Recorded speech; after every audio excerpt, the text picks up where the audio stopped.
Hello बच्चों, good morning. आज हम कक्षा 12 गणित प्रथम प्रश्न पत्र पर बात करेंगे। ये हमारा गणित में प्रथम वीडियो है। पहले मैं आपको ये बता दूं कि जिन्होंने मेरा चैनल सब्सक्राइब नहीं किया है वो हमारा चैनल सब्सक्राइब करें, लाइक करें, शेयर करें और बेल आइकन ज़रूर दबाएं ताकि जितनी नई वीडियो आए वो आप तक पहुंच सकें। तो आइए देखते हैं। आज हमारा टॉपिक प्रतिलोम त्रिकोणमितीय फलन यानी कि इनवर्स ट्रिग्नोमेट्रिक फंक्शन। प्रतिलोम त्रिकोणमितीय का मतलब होता है त्रिकोणमितीय फंक्शन का उल्टा, यानी कि हम एक ऐसा उल्टा फंक्शन त्रिकोणमिति का लेने वाले हैं जिस पर हम कुछ सूत्र और उस पर आधारित सवाल पढ़ेंगे जो NCERT पर आधारित हैं। उससे पहले मैं आपको एक बात बता दूं कि सर मैथ बिल्कुल कठिन नहीं होती है। अगर हम कंसंट्रेट होकर एक एक सवाल का सही से अध्ययन करते हैं, उसे कॉपी पर सही तरीके से हल करते हैं, तो फिर कोई सवाल कठिन नहीं होता है। तो आइए देखते हैं। प्रतिलोम त्रिकोणमितीय फलन में बस आपको एक सारणी दिमाग में रखनी पड़ेगी, बाकी कुछ खास बात नहीं इसमें है। आइए सारणी पर ध्यान देते हैं। देखिए, आपको एक सारणी दिखाई दे रही है जिसमें 3 ऑप्शन दिए गए हैं। प्रतिलोम त्रिकोणमितीय फलन, मान, मुख्य शाखा, परिसर। आपको पता है कि प्रतिलोम त्रिकोणमितीय यानी कि जैसे कि साइन लिखा है तो साइन का उल्टा होगा साइन इनवर्स, जिसको आप कहते हो 1/साइन। अगर कॉस लिखा हुआ है तो कॉस का उल्टा 1/कॉस, यानी कि हम कहते हैं इसको कॉस इनवर्स। तो साइन इनवर्स जिसका मान -1 से 1 के बीच में होता है और इसका जो मुख्य शाखा परिसर है उसका मान -π/2 से π/2 में होता है। यानी कि सर मुख्य शाखा परिसर का मान हमेशा रेडियन में निकाला जाता है। तो साइन इनवर्स, फिर कॉस, फिर साइन का उल्टा कॉसेक, कॉस का उल्टा सेक, फिर टेन और कॉट। इस चीज़ का आपको ध्यान देना है। तो साइन इनवर्स के बारे में मैंने आपको बताया कि इसकी मुख्य शाखा परिसर -π/2 से +π/2 है। इसी प्रकार से साइन के बाद कॉस इनवर्स, उसका भी मान वही रहेगा, लेकिन इसका मुख्य शाखा परिसर जो है वो 0 से पाई के बीच में है। यानी कि कॉस इनवर्स का लोअर 0 और अपर पाई होगा। तो हमें इसका वैल्यू निकालने के लिए 0 से पाई के बीच के रेडियन मान को इससे मिलान करना होगा। इसी प्रकार से हम कॉसेक इनवर्स की बात करेंगे। तो कॉसेक इनवर्स बिल्कुल साइन का उल्टा है, तो इसमें बस आपको ध्यान रखना पड़ेगा कि इसका मान -π/2 से +π/2 के बीच में होगा, लेकिन 0 को छोड़कर। यानी कि कॉसेक इनवर्स का मान 0 डिग्री पर मुख्य शाखा परिसर का पालन नहीं करेगा, इसलिए 0 को छोड़ दिया जाएगा। इसी प्रकार से सेक इनवर्स, सेक इनवर्स का जो मान है वो 0 से पाई के बीच में होगा, यानी कि इसका मुख्य शाखा परिसर 0 से पाई होगा, लेकिन π/2 को छोड़ दिया जाएगा क्योंकि सेक इनवर्स π/2 का पालन नहीं करता है। हम बात करेंगे टेन इनवर्स पर। तो टेन इनवर्स का जो मान है वो -π/2 से +π/2 के बीच में होगा। और जब कॉट इनवर्स की बात करेंगे तो कॉट इनवर्स का मान 0 से पाई के बीच में होगा। अब आप सोच रहे होंगे कि ये सारणी कैसे तैयार की जाए, तो आइए मैं आपको बताता हूँ। देखिए सर, मान से आपको कोई मतलब नहीं है। मान तो सारे आपके दिमाग में होंगे क्योंकि मान हमेशा -1 से +1 के बीच में ही होता है। लेकिन अब हमें यहाँ पर ये ध्यान देना है कि साइन इनवर्स, साइन के बाद कॉस, साइन का उल्टा कॉसेक और कॉस का उल्टा सेक, फिर टेन और कॉट। अब आपको ये ध्यान देना है कि साइन अल्टरनेट, कॉस को छोड़कर कॉसेक, सेक को छोड़कर ten, sign cosec ten, sign cosec ten, इनका मान हमेशा -π/2 से +π/2 रहेगा। उसके बाद कॉस, सेक, कॉट, यानी कि फिर अल्टरनेट कॉस, सेक, कॉट, इसका मान हमेशा 0 से पाई में रहेगा। बस आपको छोटी सी बात याद रखना है कि साइन का उल्टा कॉसेक और कॉस का उल्टा सेक, तो सबसे पहले 0 आता है, फिर π/2, तो कॉसेक में 0 को छोड़ दिया जाएगा और सेक में π/2 को छोड़ दिया जाएगा। एक बार सारणी को नोट कर लिया जाए और ध्यान से देख लिया जाए।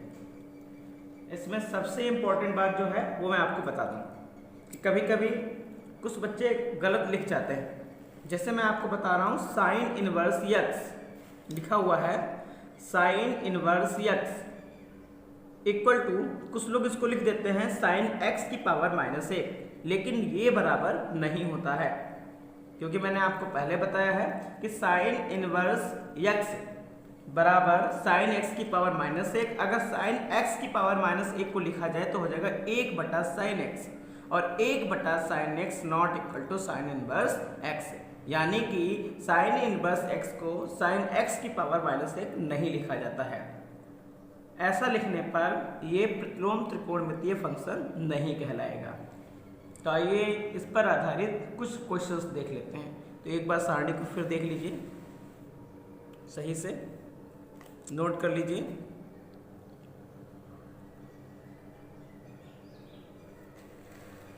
ये सारणी आपको एनसीईआरटी की बुक में मिल जाएगी, वहाँ से भी नोट कर लेंगे। तो आइए देखते हैं कुछ क्वेश्चन। एक बार सारणी पर ध्यान दीजिए।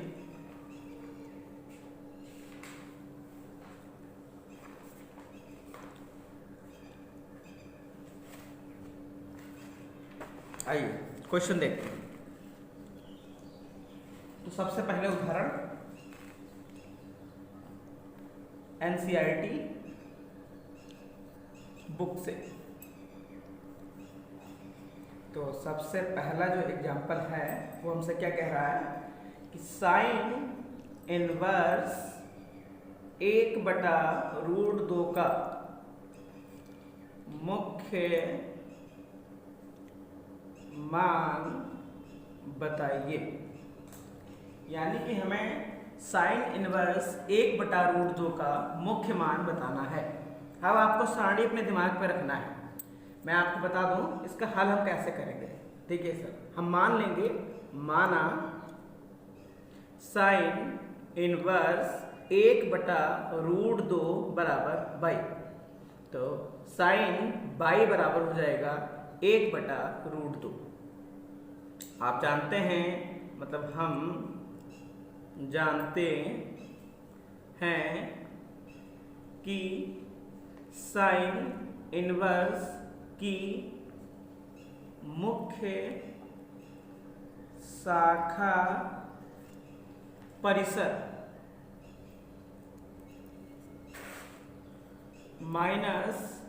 -π/2 से +π/2 होता है। तो हमें अब इसका मान निकालना पड़ेगा। अगर बाई का मान -π/2 से π/2 के बीच में आता है तो वो साइन इनवर्स 1/√2 का मुख्य मान होगा। तो चेक कर लेते हैं। तब साइन बाई बराबर 1/√2, ये मान किसका होता है? साइन 45 डिग्री का। लेकिन 45 डिग्री में है तो इसको हम रेडियन में चेंज करेंगे।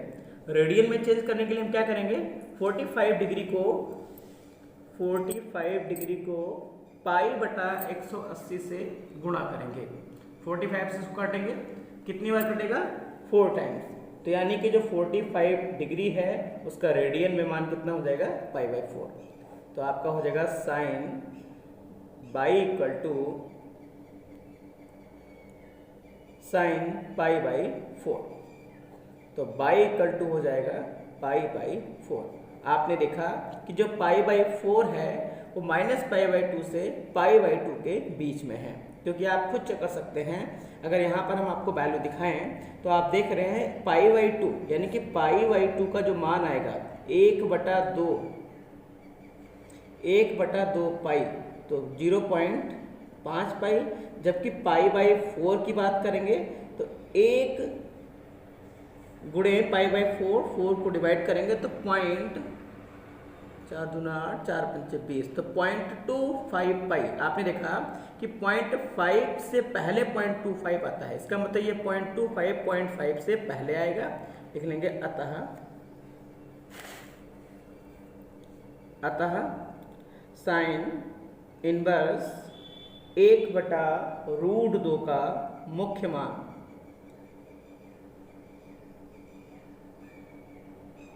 π/4 है।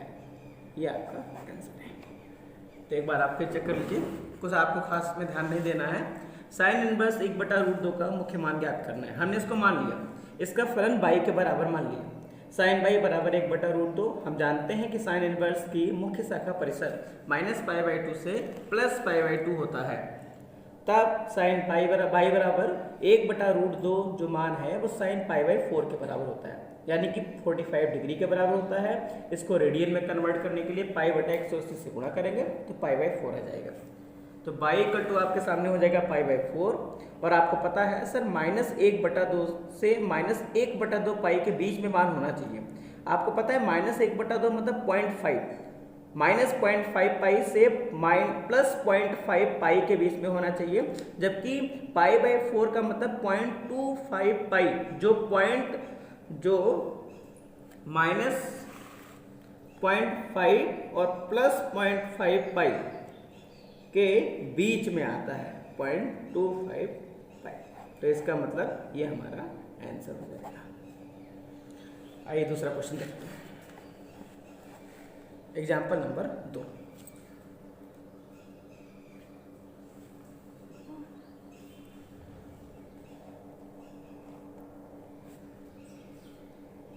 एग्जाम्पल नंबर 2 क्वेश्चन कर रहा है कि कॉट इनवर्स माइनस का 1/√3 का मुख्य मान बताइए। तो आइए देखते हैं, क्वेश्चन सॉल्व करते हैं। लिखेंगे, हल डालेंगे, मान लेंगे, माना बाई बराबर कॉट इनवर्स माइनस का 1/√3। एक बात मैं आपको बता दूं, साइन माइनस थीटा बराबर माइनस साइन थीटा। इसी प्रकार से tan माइनस थीटा बराबर माइनस tan थीटा। इसी प्रकार से cos माइनस थीटा बराबर प्लस cos थीटा। तो आपको ये तीन बातें याद रखना है कि sine minus theta minus sine theta, या minus sine theta sine minus theta, और cos minus theta plus cos theta. तो साइन बटा cos यानी tan माइनस थीटा तो माइनस tan थीटा हो जाएगा।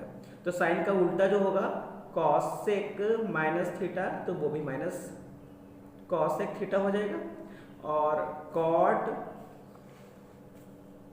माइनस थीटा, तो वो भी आपका माइनस का cot थीटा हो जाएगा। सेम अगर हम sec माइनस थीटा की बात करेंगे तो cos का उल्टा sec, जब cos पॉजिटिव है तो sec भी पॉजिटिव हो जाएगा। ये बात आपको ध्यान रखना है। ये बात आपने पिछले कक्षा 10 की क्लास में पढ़ी है। तो आपने यहाँ पर देखा कि बाई बराबर कॉट इनवर्स माइनस 1/√3, ये वैल्यू मैंने मान लिया है। तो बाई को इधर भेज देंगे, सॉरी कॉट को इधर भेज देंगे, तो कॉट बाई इक्वल टू हो जाएगा माइनस का 1/√3। अब आपको पता है, हम जानते हैं कि कॉट इनवर्स की मुख्य शाखा परिसर का मान मैंने बताया था आपको 0 से पाई होता है। तो हम वैल्यू निकाल लेंगे, तब कॉट बाई बराबर, अब कॉट में 1/√3 मान किसका होता है, यानी कि 30 डिग्री का मान 1/√3 होता है। तो उसका उल्टा कॉट 30 का मान 1/√3 नहीं, कॉट 60 का मान 1/√3। 60 डिग्री को हम रेडियन में चेंज करेंगे तो उसको हम मल्टीप्लाई करेंगे π/180 से। 3 बार कटेगा तो ये हो जाएगा π/3। अब आपको ध्यान देना है, तो ये आपके सामने हो जाएगा, माइनस वैल्यू है तो माइनस कॉट π/3। अब आपको पता है माइनस कॉट थीटा, जो मैंने बताया था minus cot theta, cot minus theta, यानी कि कॉट बाई बराबर हो जाएगा कॉट माइनस π/3। जबकि परिसर का मान 0 से पाई के बीच में होता है, यानी कि 0 से बड़ा होता है, 0 के बराबर होता है लेकिन 0 से छोटा नहीं होता है। तो -π/3 की बात करेंगे तो एक बार आपको चतुर्थांश पे देखना पड़ेगा। आपने देखा चतुर्थांश की बात करेंगे तो ऑल पॉजिटिव, इसमें साइन और कॉसेक पॉजिटिव, इसमें टेन और कॉट पॉजिटिव, जबकि इसमें सेक और कॉस पॉजिटिव। तो आपको एक चीज का ध्यान रखना पड़ेगा कि पहला एंगल होता था 90 minus theta, sorry 90 minus theta, जबकि यहाँ का दूसरा एंगल होता था 90 से बड़ा 90 प्लस थीटा और 180 माइनस थीटा। 180 को हम पाई कहते हैं। तो आपने देखा कि -π/3 चतुर्थांश के अकॉर्डिंग हम लिख सकते हैं कॉट बाई बराबर कॉट पाई माइनस π/3, यानी कि cot pi minus theta. Pi मतलब 180 minus theta minus cot theta, क्योंकि 180 माइनस थीटा आपका द्वितीय चतुर्थांश में आता है। द्वितीय चतुर्थांश में साइन और कॉसेक पॉजिटिव होते हैं तो कॉट निगेटिव हो जाएगा, और जबकि पाई यानी कि 180 में केवल चिन्ह का मान बदलता है, तो cot pi minus theta minus cot theta. अब आपको पता है कि अगर मैं 180 प्लस थीटा ले लेता तो आपको पता है टेन और कॉट पॉजिटिव होते, तो कॉट पाई प्लस π/3 या पाई प्लस थीटा तो प्लस कॉट थीटा हो जाता, क्योंकि पाई प्लस थीटा आपका तृतीय चतुर्थांश में होता है जहां टेन और कॉट पॉजिटिव होते हैं। तो यानी कि कॉट बाई बराबर हो जाएगा कॉट 2π/3। तो बाई का जो मान आएगा 2π/3, इस मान को हम मैच करेंगे, यानी कि 0 से पाई। तो आपने लिखा है 0 से पाई का मतलब 0 से 1 पाई के बीच में है, जबकि इसका मान आ रहा है 0 से 2π/3 1 पाई। तो इसका मान जो आएगा वो 0 डिवाइड करेंगे तो 0.66 π/1 पाई, यानी कि 0.660 और 1 के बीच में आता है। तो इसका मतलब अतः कॉट इनवर्स माइनस का 1/√3 का मुख्य मान 2π/3 है, और ये हमारा आंसर हो जाएगा। तो एक बार फिर आप समझ लें, बस 2-3 बातों का इसमें ध्यान रखना है। क्वेश्चन था कि कॉट इनवर्स -1/√3 का मुख्य मान बताइए। हमने माना कॉट इनवर्स -1/√3 एक फंक्शन y के बराबर है। मैंने आपको पहले बता दिया था कि sine minus theta minus sine theta, tan minus theta minus tan theta, cos minus theta plus cos theta. तो केवल कॉस का वैल्यू ही पॉजिटिव होता है, बाकी सारे वैल्यू निगेटिव होते हैं। तो यानी कि यहाँ पर हम देखेंगे, हम जानते हैं कि कॉट इनवर्स की मुख्य शाखा परिसर का मान 0 से पाई के मध्य होता है, तब हम कॉट पाई का मान निकाल लेंगे। अब माइनस कॉट π/3, यानी कि आपको पता है 1/√3, माइनस को बाहर निकाल लेंगे, 1/√3 कॉट में 60 के बराबर होता है, और 60 डिग्री को हम रेडियन में चेंज करेंगे तो π/180 से मल्टीपल करेंगे, जिसका मान π/3 के बराबर आएगा। तो हो जाएगा आपका कॉट बाई बराबर minus cot π/3 minus cot theta cot minus theta, तो कॉट माइनस π/3 माइनस π/3, जबकि आपको पता है कि कॉट इनवर्स का मान 0 से पाई के बीच में होता है, निगेटिव नहीं होता है। तो इसके लिए हम क्या करेंगे, इसके चतुर्थांश का पालन करेंगे। आपको चतुर्थांश में पता है कि प्रथम चतुर्थांश, द्वितीय चतुर्थांश, तृतीय चतुर्थांश, चतुर्थ चतुर्थांश। तो द्वितीय चतुर्थांश का जो एंगल होता है 90 प्लस थीटा 180 माइनस थीटा, 180 मतलब पाई माइनस थीटा।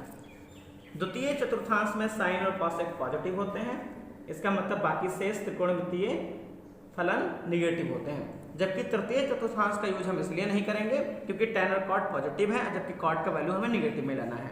तो हम क्या करेंगे, cot pi minus theta minus cot theta. अगर कॉट पाई माइनस थीटा करेंगे तो माइनस कॉट थीटा, तो यहाँ से सॉल्व करेंगे तो कॉट 2π/3, 2π/3 का मान 0 से पाई के बीच में आता है, अतः कॉट इनवर्स -1/√3 का मुख्य मान 2π/3 होगा। यह आपका आंसर है। समझ में आ गया? ठीक है, अगला क्वेश्चन देखते हैं। अब हम स्टार्ट करेंगे एक्सरसाइज। हम एक्सरसाइज 2.1 की बात करेंगे। हमारा पहला क्वेश्चन है, यानी कि सर हमें इसमें मुख्य मान ज्ञात करना है। मुख्य मान ज्ञात कीजिए। हमें इसमें मुख्य मान ज्ञात करने हैं, कुछ फलन दिए जाएंगे, उनके मुख्य मान ज्ञात करने हैं। जैसे सबसे पहला फलन है साइन इनवर्स -1/2। बस आपको वो सारणी अपने दिमाग में रखना है। हम मान लेंगे, माना y बराबर साइन इनवर्स -1/2, इधर भेज देंगे तो साइन y बराबर माइनस का 1/2। हम जानते हैं साइन इनवर्स की मुख्य शाखा परिसर -π/2 से +π/2 होता है। ये बात मैंने आपको सारणी में बताई थी कि इसका मुख्य शाखा परिसर -π/2 से +π/2 होता है। तब हम इसको सॉल्व करेंगे। साइन बाई बराबर माइनस बाहर निकाल लेंगे तो 1/2 साइन के किस कोण में इसका मान होता है, तो साइन 30 बराबर 1/2। 30 डिग्री को हम रेडियन में चेंज करेंगे तो π/180 से गुणा करेंगे, इसको 6 बार काटेंगे तो इसका मान हो जाएगा π/6। यानी कि इसका जो मान होगा वो साइन π/6 के बराबर होगा। मैंने आपको बताया था कि minus sine theta sine minus theta, तो अगर हम इस मान को मिलाएंगे तो माइनस का π/6 हमने देखा, यहाँ से अगर y का मान निकाल लेते हैं माइनस का π/6, जो मुख्य शाखा परिसर -π/2 से +π/2 के बीच में है। अगर ये y का मान -π/2 से +π/2 के बीच में है तो हम कह देंगे अतः साइन इनवर्स -1/2 का मुख्य मान -π/6 है। और ये हमारा पहला आंसर हो जाएगा। हम यहाँ पर चेक भी कर सकते हैं। देखिए आपने देखा कि ये एक मूल बिंदु है, तो इस साइड के सारे वैल्यू पॉजिटिव होंगे, इस साइड के सारे वैल्यू नेगेटिव होंगे। आपने लिखा था -π/2, यानी कि सर π/2 को हम लिख सकते हैं 0.5π, जो माइनस में होगा। अगर मैं यहाँ पर बात करूँ तो ये +π/2 को हम लिख सकते हैं +0.5π। अगर यहाँ पर -1/6π की बात करते हैं तो 1/6π को हम लिख सकते हैं, 6 को 1 से भाग करेंगे तो -0.6 और आपका यहाँ बचेगा 6 यानी कि 4, 6 36। तो आपने देखा कि -0.16 आपका 0.05 यानी कि -0.05 तथा +0.5 के बीच में है। इसका मतलब y बराबर -π/6 जो आया है वो साइन इनवर्स -1/2 का मुख्य मान है। ये हमारा आंसर है। ये हम चेक कर लेंगे ऐसे।